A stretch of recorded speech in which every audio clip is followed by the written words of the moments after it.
Hey, what's up, guys? Back with another video. So today I am in the Bronx right now, so I'm gonna do a drive to Yonkers. Should be pretty good lighting for a video. Um, One of the things I'll just start off with is I was talking to somebody on Facebook, and they were talking about similar things that I was talking about, but I wanted to show you guys how this car technically will start from park.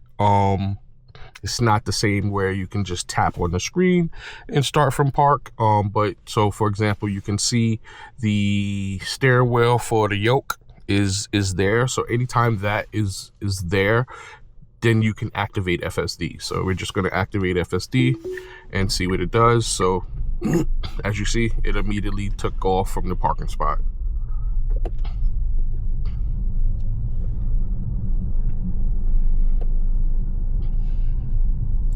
So like I said, it works, and usually what it'll do is, as long as you are in a parking spot or there's enough space for the car to actually like pull out, usually it will pull out. Sometimes I've noticed that when you're in a parking spot, if the car has to go in reverse, it will not go into reverse. Or if there's something that's somewhat close, it will kind of like second guess itself. So you'll sometimes have to give it like a nudge. But if it's pretty clear, usually it'll just take off just like it did just now, and you should be fine. And one of the comments that one of the posts that I commented on was someone stating basically the same thing that I said in one of my other videos, is that I don't think Hardware 3 needs Hardware. I don't think Hardware 3 cars need to upgrade to Hardware 4 to do stuff like that. And I feel like we should have gotten those features regardless.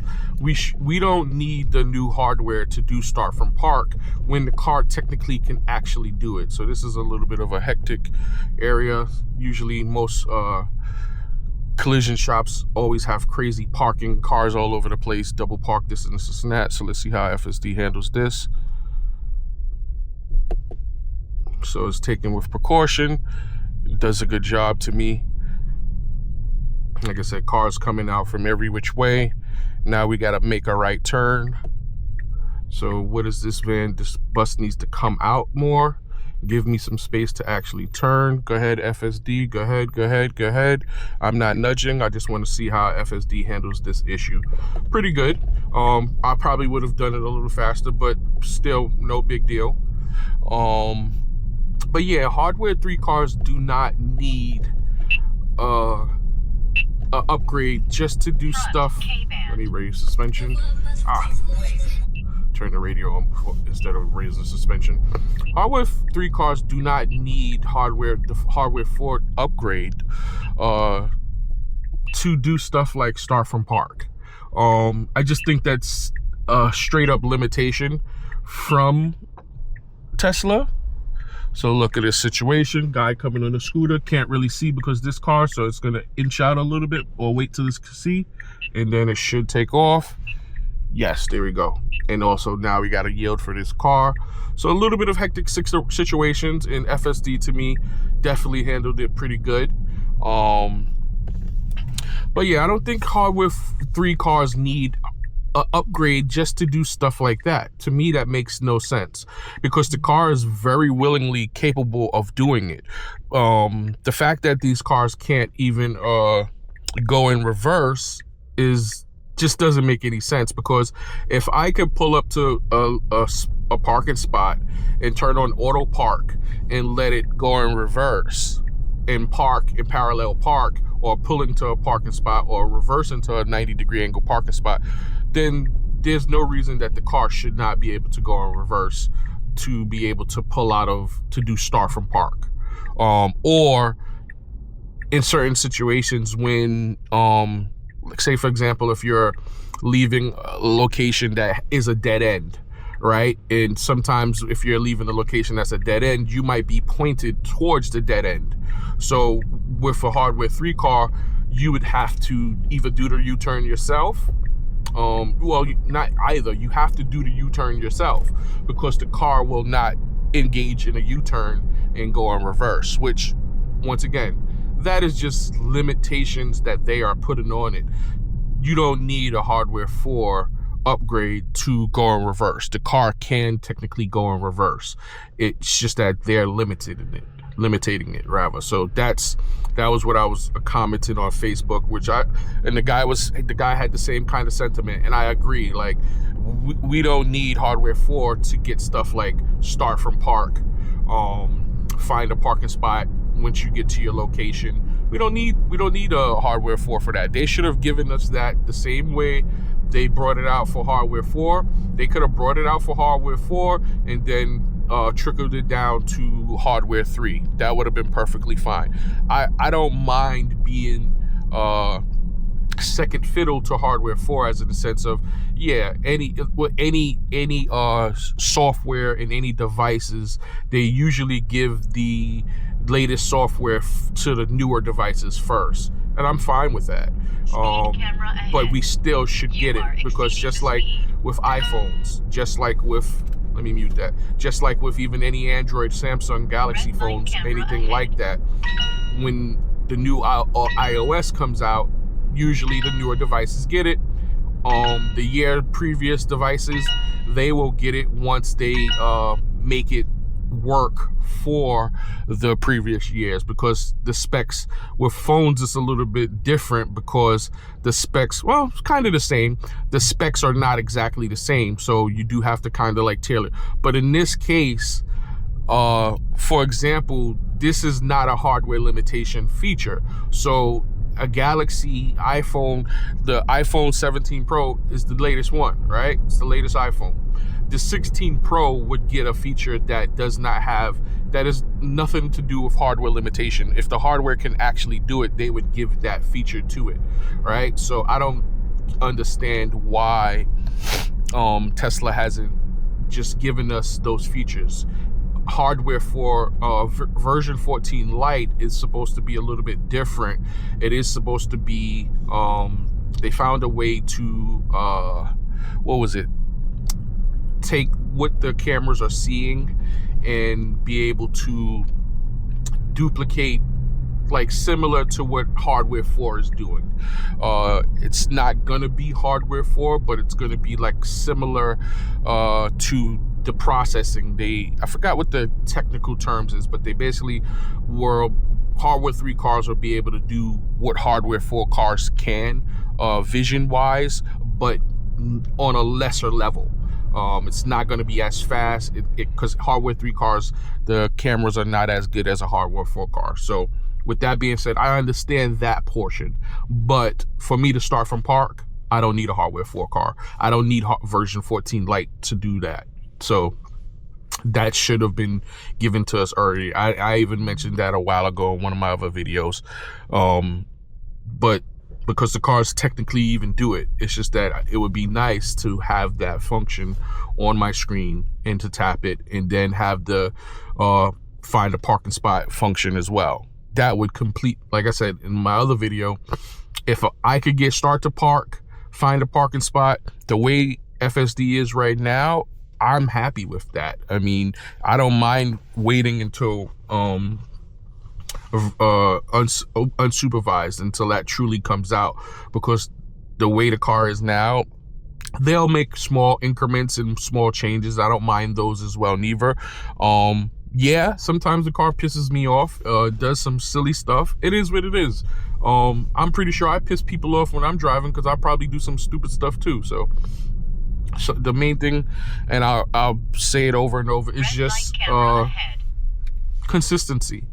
You know, sometimes it will handle situations perfectly fine, you know, and then sometimes it'll take a little bit longer, be indecisive to figure things out. And that's, I think, one of the things that hardware 4 cars will have is, I forgot what they were saying, but it's like the way it's going to have reason and logic or something like that, so that to figure out certain complex situations, it's going to be able to do that situation faster. It's going to be able to compute that situation much faster. The options and the other things that it can do or how to get out of that situation. It's going to be able to compute that so much faster than a hardware 3 car, which, like I said, that's fine. Stuff like that is fine. We still have FSD, right? So obviously the car can do a lot of the things. It can drive, it can do all of these things. So like I said, stuff that the car can technically do without hardware 4, we should be able to get that stuff no matter what. And that's my sentiment. I'm trying to upload I did a video yesterday, but I didn't get a chance to upload it because I had to figure out some ways how to edit certain things out. But I'll touch on some of the conversation that I did bring up in that video. Was I did have a rental so I turned the rental in on Wednesday, and back to having my car yesterday and today, and it just I truly underestimated how good Tesla UI and software and everything really was until I rented a car and drove another EV. At least it was an EV, you know. They were trying to offer me a gas car, and I was like, the gas right now is over $5. So I was like, oh, hell no. Nah, give me an EV. I'd rather an EV. Because, for example, I did have to recharge the car, the other EV, back up to at least 60% when it was returned. And even that was expensive because I had to use Electrify America. And Electrify America is just an expensive charging system regardless, right? It's like it was like 50 something or 55 kilowatt percent. What is it? Let's see. So what do they use the terminology? So 40, like for example, it's 45 per kilowatt. All right. So yeah. So theirs is like 55 cent per kilowatt, which is, to Tesla standard, that's very, very high. I've never seen a Tesla go that high. So for it to be that high is a little bit, expensive. So for example, I was at, I think it was like 40%, and it was like 20 to get to, I ended up doing 280. Might have been a little bit lower than 40.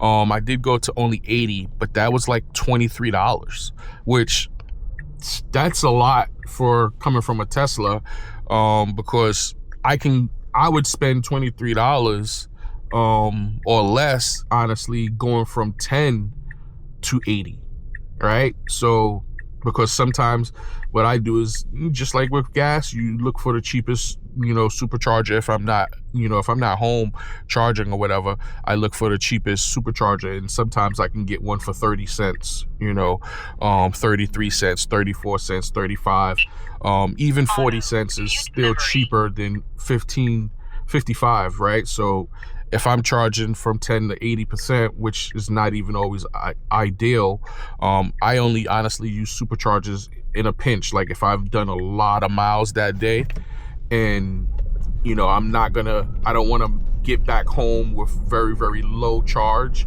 then I'll stop at a supercharger. Honestly, usually I'll stay there for like maybe 5 minutes just to get some quick charge, and that's it, and keep it going. So Electrify America was really expensive. But with that being said, $23 is still cheaper than if I was going to a gas station and doing very much similar. So I know people that have, cars that are actually better in gas and spending $35, $40 just to do half a tank. Like, what? That's crazy. So if I was keeping that car, I didn't know how long I was technically going to keep that car. So it would have still saved me, and I would have actually, put it on. Well, I would have had to figure out a way to put it on my level 2. So I don't know why the car's not, it should have just accelerated and got in front. But I would have had to, save even more money if I would have put it on the level 2 to charge. Camera ahead. A little bit inconsistent there. Wanted to get over. It was judging that car, that Subaru's speed. You are exceeding the speed. Delete But it got over. memory. Yeah, I don't need to hear you. Mute memory deleted. So, but yeah, so that would have saved me some more money because on a level 2 charger, I have a charger by my house, and it's like $8 to charge it and I can go all the way to 100%. It'll be like $8. So that's super savings right there. But yeah, they were trying to offer me a gas car, and that would have probably been even more of a horrible experience going back to a gas car after having an EV for two and a half years. Probably would have been a nightmare. But the ecosystem with that Kia and the infotainment center and all of that was just so bad. And it made me truly appreciate my Tesla and how everything is in one spot. I do not have to go through so many different things to get to, certain things. Yes, when you get a Tesla, it is definitely somewhat of a learning experience. You do learn that, because coming from a regular car or a traditional car, and that's how I feel like the EV is, EV6, the Kia EV6 was set up. It's set up still like a traditional car. The infotainment center and everything is still set up like a traditional car. And that's, I think, where the problem was, is that coming from a traditional car to go into a Tesla, you do have to get used to how things are. Not knowing, right, that the way things were was actually bad and less efficient. So going to a Tesla, you do have to learn how to use the touchscreen and where things are at necessarily. But after using it for a while, you do figure it's a lot easier, right? Yeah, there's some little small silly things like I think that the glove box should still have a glove box button on it or lever that you can pull. That would have been cool. But the way they do the UI is just so bad. And then I just was having so many issues with CarPlay, which also made me like really get annoyed, because you see so many people constantly talking about CarPlay, bring it to Tesla, bring it to Tesla. And I'm like, hell no. Keep that so far away from Tesla. I can see why Tesla probably doesn't want to deal with CarPlay, because CarPlay is way too inconsistent for me. It sometimes works, especially if it's wireless. Wired is probably a little bit better, but this is innovation in technology. We're trying to get rid of wires, right?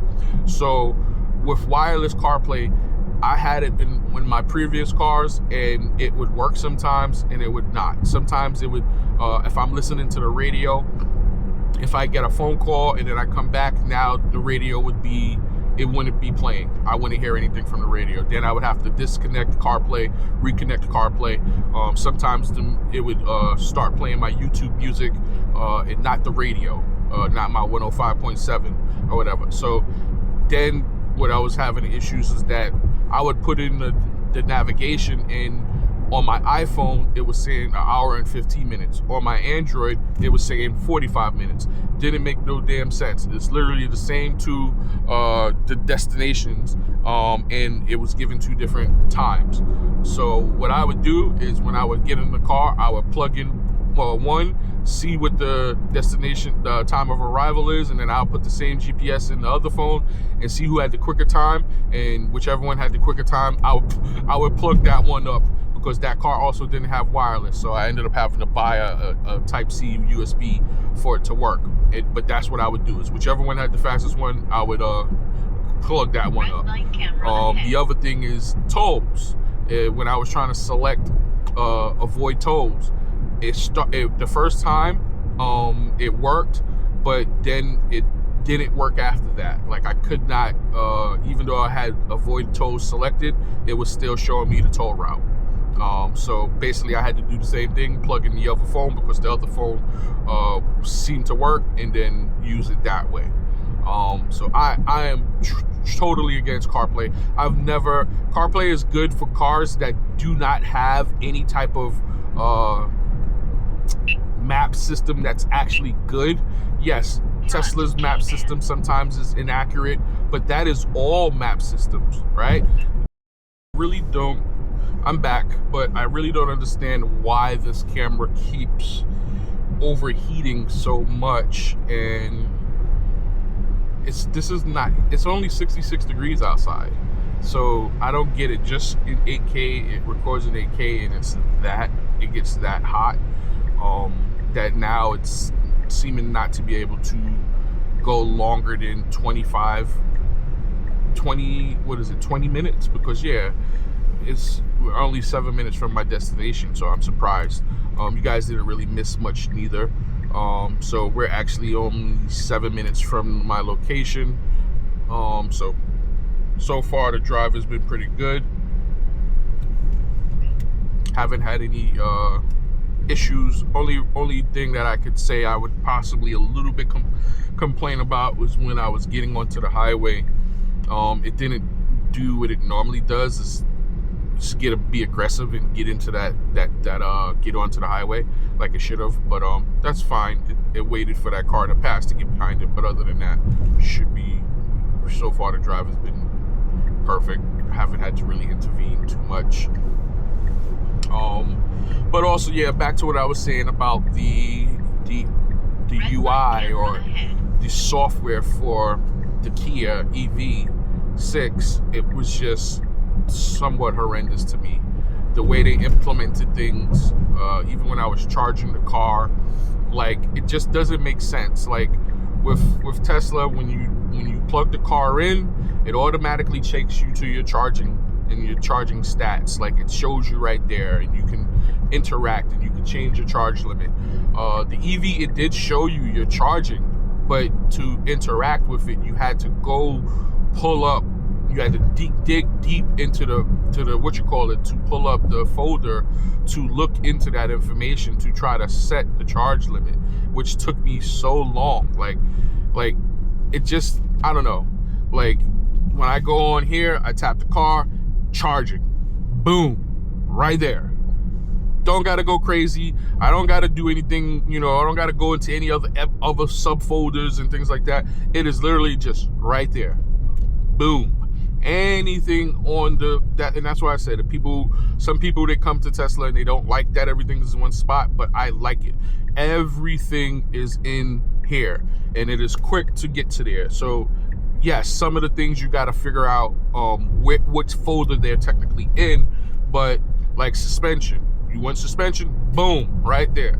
You want to change it from chill, sport, and plaid, boom, right there. You want to go into drag strip mode, boom. Controls, boom. Everything is right there. Like, it makes it so much easier that, like, for example, with the EV, I had to press like 4 or 5 different things to get to the actual set the charge limit. I even had to Google it, because it's not like you're gonna even play around with it and find it. You had to go to the home screen, you had to go into settings, you had to go into EV, you had to go into all of these things just to get to try to set the charge limit, which is like crazy. The whole point of these cars, and one of the things I feel like what Tesla does, is it makes things easier for you. So I love things that's going to make my life easier. That's just always going to be a good thing, so I feel like I do not understand how a lot of these other EVs are maintaining. I guess a lot of these people are just buying them and not experiencing a Tesla first, because I would find it very, very hard for a person to live and own a Tesla and go into cars like that and not be frustrated to have to deal with that. And it's like kind of like going backwards. It's like having a smartphone, right, and then going back to a flip phone. Like, you're gonna be like, T9, what the hell? Nah, man, I ain't using no T9 to text, so it was just, to me, very bad, and it made me really appreciate my car. Full self-driving, I use it all day long, so I definitely miss that. I mean, these cars are getting better and better, and Red light camera I don't know if other companies are doing the same, as in a sense of constantly upgrading their software, constantly fixing bugs, constantly doing things so frequent. You know, I've had 2 Teslas, the Model 3 Performance and this Plaid, and every very few times there was a month that you don't get an update or something, right? They're always usually updating something. You always got to update somewhere. You know, sometimes they're actually adding things, adding new features. You know, sometimes it is just bug fixes, you know, that have occurred. But the fact that they're pretty much on it and they take care of it is good. These EVs run heavily off of software, so you want to have a company that's going to be on top of it. I mean, just look at Lucid. Came out, and to be honest, when you think of it, their form factor for their cars are very similar to the old style cars as well too. They didn't incorporate the center main screen for everything. There's a lot of other companies that have adopted that and moved to the one centralized screen. But Lucid didn't. I think that if they did, they would have a better user experience. But one of the problems that came with Lucid is that when their cars came out, the Gravity just recently came out, the car had a ton of bugs, a ton of issues, and it took them so long to do something about it. To be honest, if it really wasn't for YouTubers calling them out, I don't think they would have moved as quick as they did, because there was so many people that were experiencing these issues where they would walk up to their car and the car would not register them as the owner, so they would not be able to get in their car. You know, imagine walking up to your car, coming out of the mall, coming out from dinner, whatever, or trying to get into your car in your garage or in front of your house, and the doors don't open, right? Then some people were having issues where the doors would never lock. They would park their car, they would go to the mall, go to the grocery store, come back, and their car was completely unlocked, still unlocked the whole time, sitting there. You know, so, and it took them quite a while to actually do the update to fix that. You know, I watch another YouTube channel, Out of Spec Reviews, all the time, and they do a lot of reviews on cars and all different types of EVs, and they were stating that nobody, after one of their drivers or users got locked out of the car for about 45 minutes, and after that it happened to like a couple of people, and then nobody really wanted to test that car because they were just scared to test it because they didn't want to be stranded or locked out of the car, you know. So they eventually did address the issue, but that's something that shouldn't have taken 6 months, close to a year. And then from what I heard is that even the Lucid Airs have not gotten all of the updates, because I was actually looking at a Lucid Air Grand Touring, and when I was speaking to the sales rep, or the sales what do you call them, because they're not salespersons or whatever you want to call them, but I was speaking to them and they was like, yeah, they're still working on that update, and you may get it towards the end of the year. And I was like, what? Like, how the heck did the Gravity get that update in already, but the cars that were actually experiencing a lot of those same issues first, they still didn't get it? So they came out with an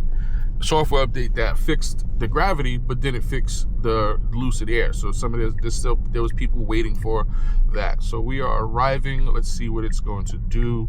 And we are here. We are going to 53, which we are a little bit past. So it did do curbside parking.